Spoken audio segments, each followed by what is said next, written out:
जी नमस्कार दोस्तों, मैं सत्यम मिश्रा और आप देख रहे हैं टीच ही लर्नर्स का यूट्यूब चैनल। दोस्तों यहाँ पे हम बात करने वाले हैं कि पेपर सॉल्व करने का बेस्ट तरीका क्या होगा, किस तरीके से हम पेपर सॉल्व करें कि हमारा कोई प्रश्न छूटे ना, हम अधिकतम से अधिकतम जो प्रश्न है उसको अटेम्प्ट कर पाएँ।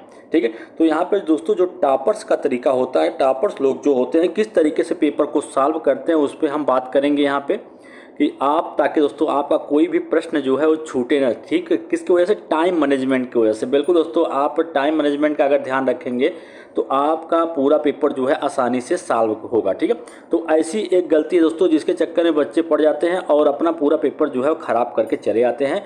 तो उस पर आपको बिल्कुल भी यहाँ पे ध्यान देने की ज़रूरत है। ठीक है, तो आप ऐसी गलती बिल्कुल न करें।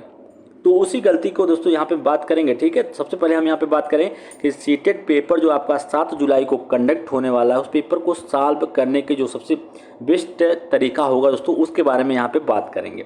तो सबसे पहले हम चलते हैं यहाँ पे, अब बता दें आप सभी को कि यहाँ पे बात करने वाले हैं कि पेपर कैसे सॉल्व करें। बिल्कुल दोस्तों, यहाँ पे हम बात करेंगे सीटेट जो आपका 7 जुलाई को पेपर कंडक्ट होने वाला है, उस पेपर की बात करेंगे कि वहाँ पे किस तरीके से आप जो है पेपर को सॉल्व करें। ठीक है, सीटेट का दोस्तों एडमिट कार्ड तो आपका जारी हो ही चुका है। अब बारी है मेन एडमिट कार्ड की, वो भी जल्द आपको देखने के लिए मिल ही जाएगा। ठीक है, ये प्री एडमिट कार्ड आपका आ चुका है, जिससे आपकी एग्जैक्ट सिटी क्या है वो पता चली गई है कि आपका एग्जैक्ट सेंटर जो है कहाँ पे पड़ा हुआ है।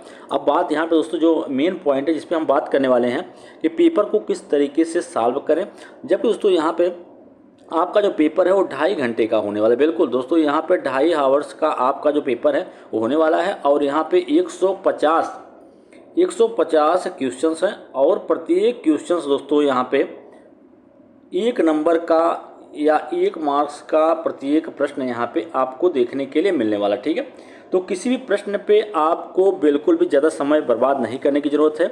और यहाँ पे 5 सेक्शन की अगर बात करें तो आपके पेपर में सेक्शन कितने हैं? 5 भाग है। ठीक है, 5 सेक्शन हैं, तो प्रत्येक सेक्शन के लिए आप अगर 30 मिनट यहाँ पे देते हैं तो दोस्तों बिल्कुल सही होगा। ठीक है, तो प्रत्येक इसमें 150 नंबर है और प्रत्येक प्रश्न 1 नंबर का है। किसी प्रश्न पे भावुक होकर या उस पर लगातार लगे रहने की कोई भी ज़रूरत नहीं है। अगर आपको नहीं आता है तो उस प्रश्न को इग्नोर करिए और आगे की तरफ बढ़ते चले जाइए। ठीक है, क्योंकि दोस्तों प्रत्येक प्रश्न की वैल्यू है 1 नंबर।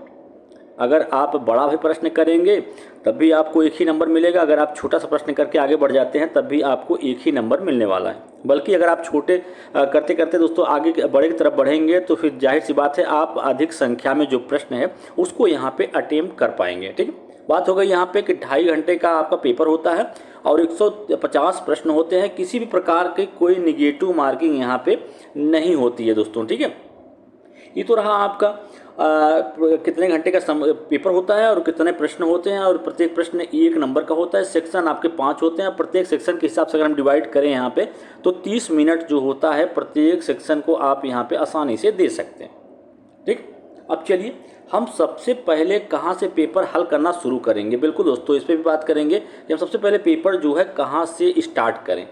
तो यहाँ पे आपका पेपर फर्स्ट होता है, उसमें आपको पता है दोस्तों कि पेपर फर्स्ट में 5 पार्ट होते हैं, जिसमें आपका सीडीपी होता है, ईवीएस होता है, हिंदी होता है, इंग्लिश संस्कृत होता है या मैथ होता है। ठीक है, तो यहाँ पर आपका पहला भाग सीडीपी, दूसरा ईवीएस, तीसरा हिंदी, चौथा आपका इंग्लिश या संस्कृत, पाँचवा आपका जो है मैथ है। ठीक है, तो इसमें से आपको 5 पार्ट जो है वो करने हैं और प्रत्येक सेक्शन जो है 30 नंबर का है। अभी मैंने आपको बताया। अब भाई आप कहाँ से शुरुआत करें, सबका प्रश्न होता है कि हम शुरू कहाँ से करें ताकि हम अधिकतम से अधिकतम जो प्रश्न है उसको परीक्षा में सॉल्व कर पाएँ। तो अब भाई यहाँ पे हम बता दें कि हर एक विद्यार्थी का, चाहे कोई विद्यार्थी हो, हर एक स्टूडेंट का एक सब्जेक्ट जो होता है, एक सब्जेक्ट पे पकड़ जो होती है बहुत ही अच्छी होती है।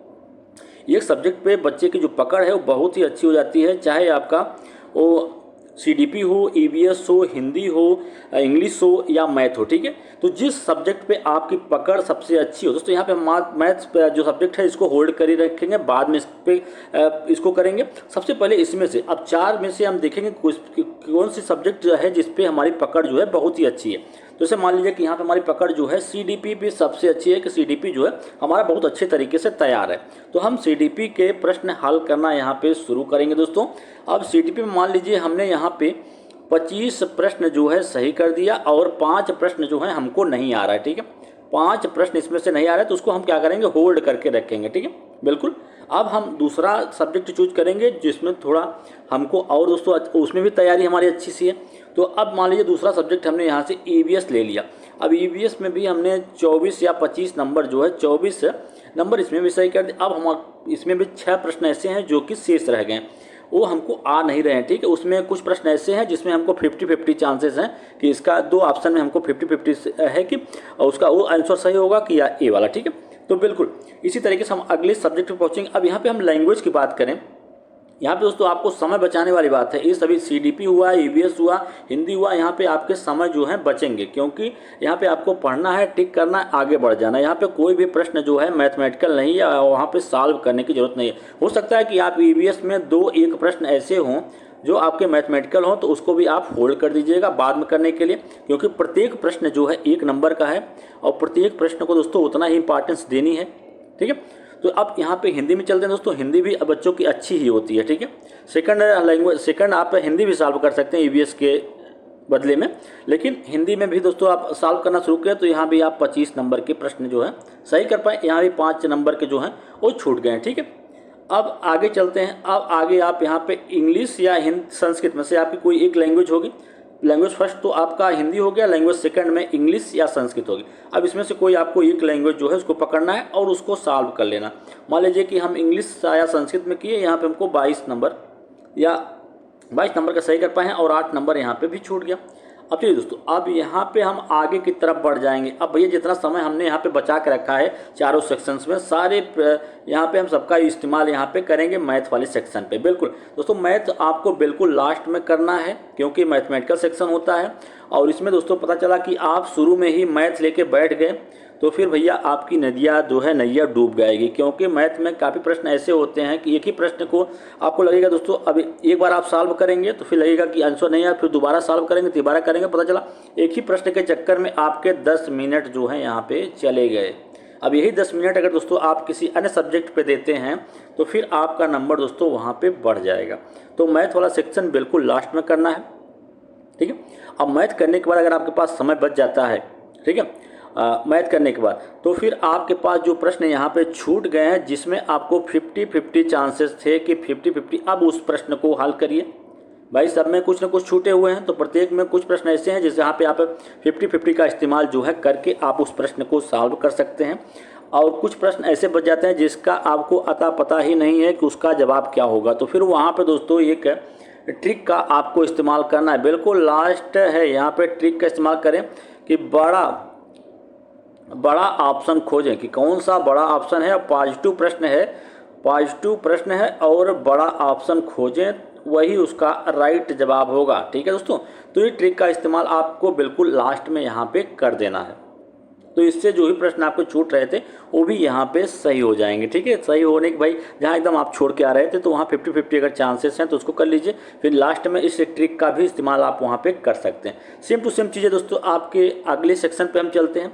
अगला सेक्शन पेपर सेकंड है। अब यहाँ पे भी आप सीडीपी करिए, फिर हिंदी करिए, फिर यहाँ पे दोस्तों इसमें से कोई एक लैंग्वेज वो भी कर लीजिए, संस्कृत या इंग्लिश कर लीजिए।